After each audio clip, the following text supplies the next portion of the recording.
বিজয় এলো বাংলাদেশে পাখির গানে গানে। সেই কথাটি একটি পাখি বলল কানে কানে। পাখির গানে মুগ্ধ হয়ে যুদ্ধ হলো শেষ। পাখির ডানায় লেখা ছিল স্বাধীন বাংলাদেশ। স্বাধীন দেশের সেই পাখি হারিয়ে গেছে ভিড়ে। বিজয়ের দিনে আয়না বন্ধু, আয়না আবার ফিরে। আসসালামু আলাইকুম, আমি তানিয়া তুলি। দেশ ও দেশের বাইরে, কাছে ও দূরে যে যেখান থেকে আমার ভিডিওটি দেখছেন, আশা করি সকলে ভালো আছেন। আল্লাহর অশেষ রহমতে আমিও ভালো আছি। সবাইকে বিজয় দিবসের অনেক অনেক শুভেচ্ছা। গতকাল 16ই ডিসেম্বর ছিল। দিনটি খুব আনন্দের সাথে কেটেছে আমাদের। আজান টিউলিপের স্কুলে একটা অনুষ্ঠান ছিল বিজয় দিবস উপলক্ষে, সেখানে গিয়েছিলাম। তার আগের দিন ছিল আজানদের একটি ড্রয়িং প্রতিযোগিতা, সেখানে আজান পার্টিসিপেট করেছে। তো আজকে সেটার রেজাল্ট হবে আর পুরস্কারও দেওয়া হবে। তেমন একটা বড় করে অনুষ্ঠানটা করা হয়নি, ছোটোখাটো করেই করেছে। তারপরেও অনেক আনন্দ হয়েছে, সবাই অনেক মজা করেছে। তো আমি সেই আনন্দটা আপনাদের সাথে একটু শেয়ার করার চেষ্টা করছি। আশা করি আমার পুরো ভিডিওটার সাথে আপনারা থাকবেন। আর এখানে সাংস্কৃতিক অনুষ্ঠান শুরু হয়ে গেছে। স্কুলে এসে দেখি সবাই নাচ গান আবৃত্তি করছে। তো বাচ্চাদের নাচ গান দেখতে তো খুব ভালো লাগে। সাথে সাথে বাচ্চাদের সাথে টিচাররাও ছিল, তারপর কমিটির লোকজনও ছিল। তো সবাই মিলে খুব সুন্দরভাবে বিজয় দিবসটা উদযাপন করা হয়েছে। ভিডিওটা আমার পুরো ভিডিওটা জুড়ে ছিল বিজয় দিবসের সাংস্কৃতিক অনুষ্ঠানকে ঘিরে। তারপরও বাসায় গিয়ে যে হালকা পাতলা রান্না করেছি সেটাও আপনাদের সাথে শেয়ার করেছি। আশা করছি আপনাদের ভিডিওটা ভালো লাগবে। এখানে টিচাররা গান গাইছিল, তখন আমরা যারা গার্ডিয়ান ছিলাম তারা অনেক আনন্দিত ছিলাম। ছাত্রদের গান শুনছিলাম, আবৃত্তি শুনছিলাম। তারপর ওইখানে ম্যাম ছিল, ম্যাম ওইখানে বসে একটা কবিতা লিখে আবৃত্তি করেছে। আর আমি প্রথমে যেটা আবৃত্তি করলাম ভিডিও শুরুতে, আসলে অনেক দিন হলো তেমন একটা আবৃত্তি করা হয় না। অনেক দিন বলতে অনেক বছর হয়ে গেছে। তো একটু চেষ্টা করলাম পুরানো স্মৃতির থেকে আপনাদেরকে কিছু শোনানোর জন্য। যদি আপনাদের ভালো লাগে আমার আবৃত্তিটা, তাহলে কমেন্টে জানাবেন কেমন হয়েছে, আর ভালো না লাগলেও জানাবেন। এই ছোট্ট বাচ্চাটাও আমার আজানের সাথে পড়ে, প্লে শ্রেণীতে। এত সুন্দর করে নাচলো, সত্যি দেখে পুরো মুগ্ধ হয়ে গেছি। কত ট্যালেন্ট আজকালকার বাচ্চাদের। আমরা মনে হয় যেন আমাদের সময় আমরা কিছুই পারতাম না। ওদেরকে দেখে মনে হয় যে আল্লাহ তাআলা সব ট্যালেন্ট ওদের মধ্যে ঢেলে দিয়েছে। দেশের গানের সাথে নাচছিল। আমি গানটা দেইনি, গানটা দেওয়া তো আসলে উচিত না ভিডিওতে। তো আমি শুধু নাচটাই দেখিয়েছি। তো আপনারা বলবেন ওর নাচটা কেমন হয়েছে। আজকে এই অনুষ্ঠানে আমার আজানও আবৃত্তি করেছে। বিজয় দিবসের কিছু বোঝে কিনা সেটা জানি না, তবে সে আমাকে স্কুলের গেটে থেকে আম্মু আমাকে পতাকা কিনে দাও, মাথায় ওগুলো কিনে দাও, অ্যাটিটিউড বেল্ট কিনে দাও। সত্যি আজকালকার বাচ্চাদের বায়নার শেষ নেই।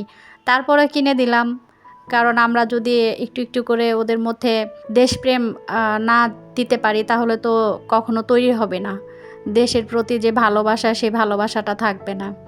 তো এখানে আর একটা ক্লাস 4-এর একটা মেয়ে নাচছিল। ওর নাচটাও মাশাআল্লাহ অনেক সুন্দর হয়েছে। তাই ভাবলাম আপনাদের সাথে একটু শেয়ার করি, আপনারা একটু দেখেন।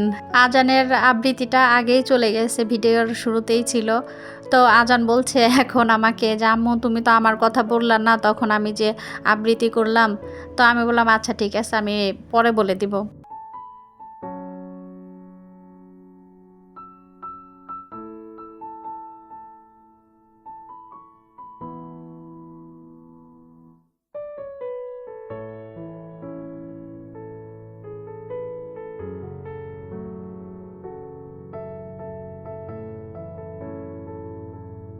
এখানে আর একটা টিচার গান গাইছিল।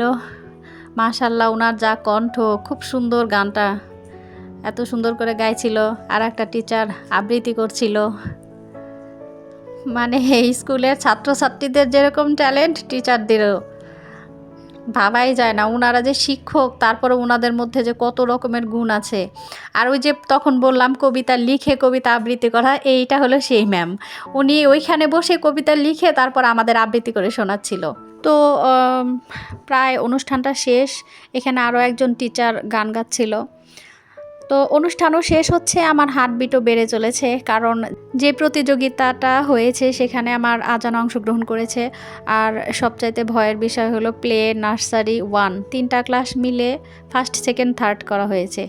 তো এর মধ্যে আমার আজান আছে, সেটা দেখে তো ভীষণ শান্তি লাগছে।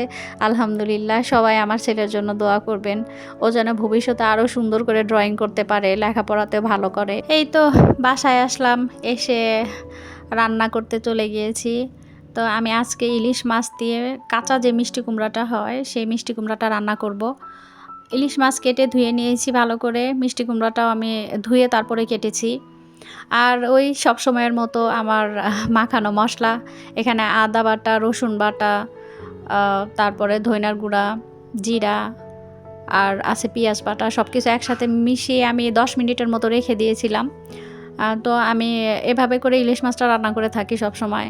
আমি এখন কড়াইয়ে তেল দিয়ে তেলটা গরম করে নিয়ে এর মধ্যে যে মশলাটা মেখে রেখেছিলাম সেটা দিয়ে দিয়েছি।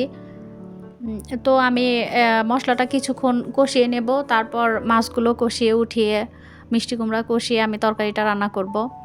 আমার ভিডিওটি দেখতে দেখতে কোনো একটি অংশ যদি আপনাদের ভালো লেগে যায় তাহলে আমার চ্যানেলটিকে অবশ্যই সাবস্ক্রাইব করে দিবেন, লাইক ও কমেন্ট করতে ভুলবেন না। আর যদি ভিডিওটি ফেসবুক থেকে দেখেন তাহলে আমার পেজটি অবশ্যই ফলো দিয়ে দিবেন, লাইক ও কমেন্ট করতে ভুলবেন না। এর আগে একটা ভিডিওতে আমি দেখিয়েছি মাছ আমি সবসময় কষিয়ে রান্না করি, আর ইলিশ মাছ তো সবসময় আমি কষিয়ে রান্না করি। বিশেষ করে আমাদের সিরাজগঞ্জের যারা আছেন আপনারা তো এভাবে রান্না করে থাকেন। যাই হোক, আমার মাছ কষানো শেষ, মাছটা আমি উঠিয়ে ফেলছি।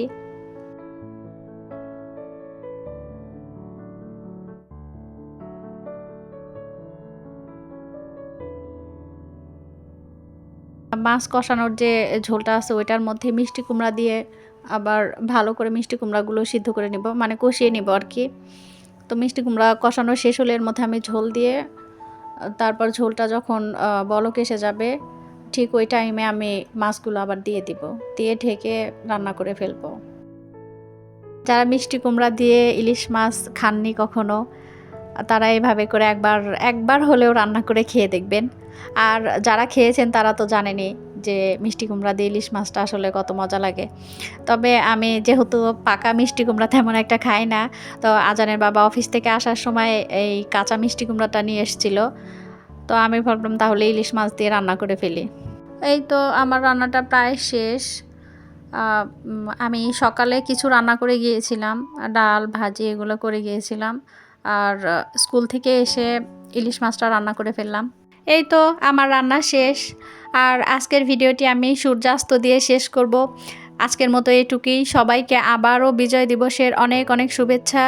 আসসালামু আলাইকুম, আল্লাহ হাফেজ।